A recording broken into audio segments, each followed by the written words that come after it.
sore pemirsa, kembali lagi bersama saya Trapepenetus.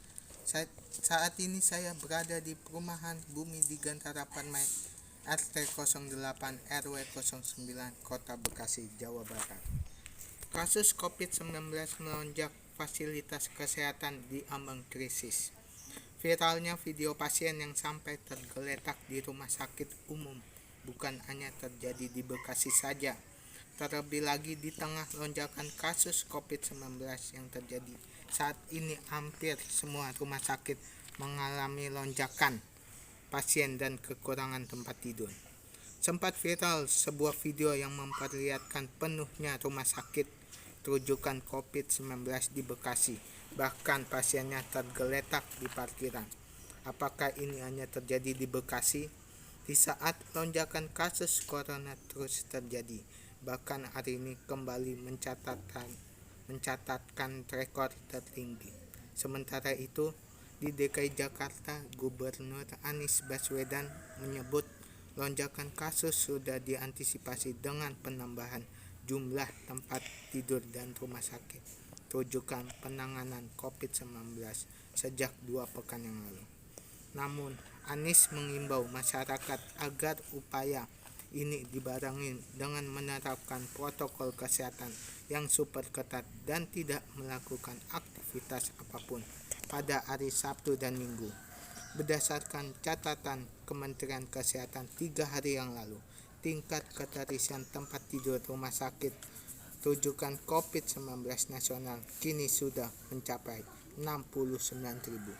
Hari ini, jumlah penambahan kasus positif COVID-19 nasional kembali menembus rekor. Saya ingin bertanya-tanya sedikit dengan warga yang ada di sini tentang adanya kasus COVID-19 melonjak, fasilitas kesehatan yang diambang krisis. Yuk, kita simak pendapat warga. Selamat sore, Bapak. Sore. Dengan siapa? Saya ingin mewawancarai Bapak tentang adanya kasus COVID-19 melonjak, fasilitas kesehatan diambang krisis. Oh iya, masalah itu ya. Mari silakan masuk. Baik, Pak. Bagaimana pendapat Bapak tentang kasus COVID-19 yang semakin melonjak? Sangat prihatin. Mengapa Bapak mengatakan sangat prihatin? Karena bila kita melihat dari daerah, desa-desa, kota-kota di seluruh jagat Nusantara ini atau Republik Indonesia ini, sekarang di mana-mana COVID-19 sangat merajalela, tidak memandang bulu, baik dewasa, baik balita, baik anak-anak, semua bisa terjangkiti oleh virus COVID-19. Itu makanya Bapak selalu mengatakan sangat prihatin melihat kondisi Indonesia ini. Baik, Pak, kebijakan apa yang seharusnya pemerintah lakukan dalam mengatasi fasilitas kesehatan yang kurang memadai? Sebenarnya kita tidak boleh menyalahkan pemerintah, karena pemerintah itu sudah melakukan seoptimal mungkin untuk mencegah penularan COVID-19.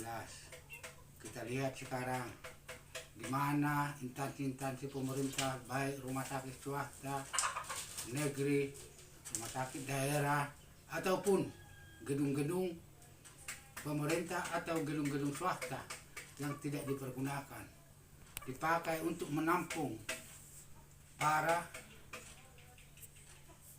masyarakat yang terkena COVID-19, di mana mereka dianjurkan untuk isolasi mandiri, dan para dokter pun selalu datang untuk mengecek atau memperhatikan pasien-pasien yang kena COVID-19.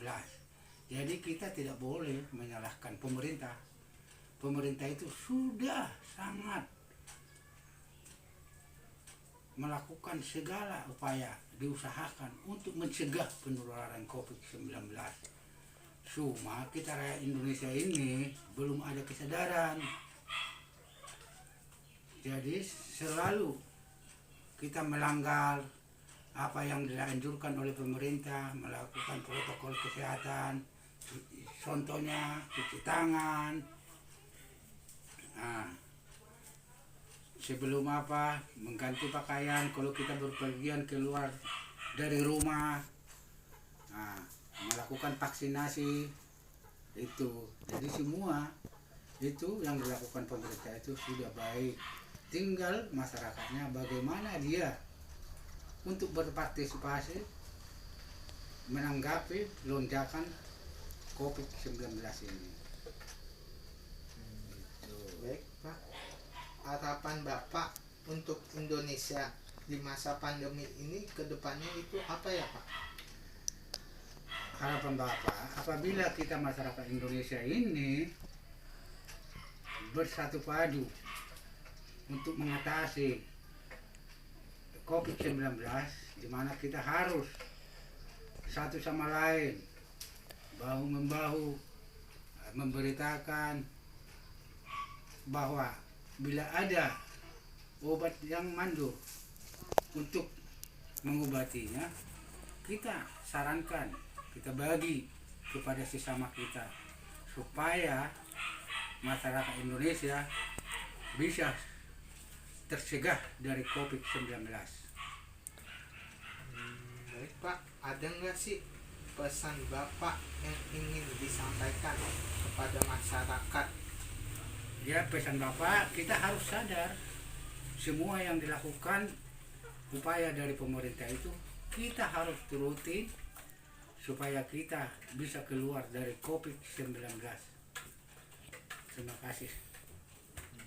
Baik Bapak, terima kasih atas waktunya. Ya.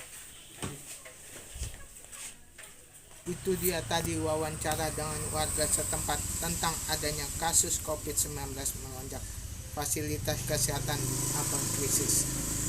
Usai jumpa perjumpaan kita pada sore hari ini, saya Rafa Penetus pamit undur diri. Selamat beraktivitas dan sampai jumpa.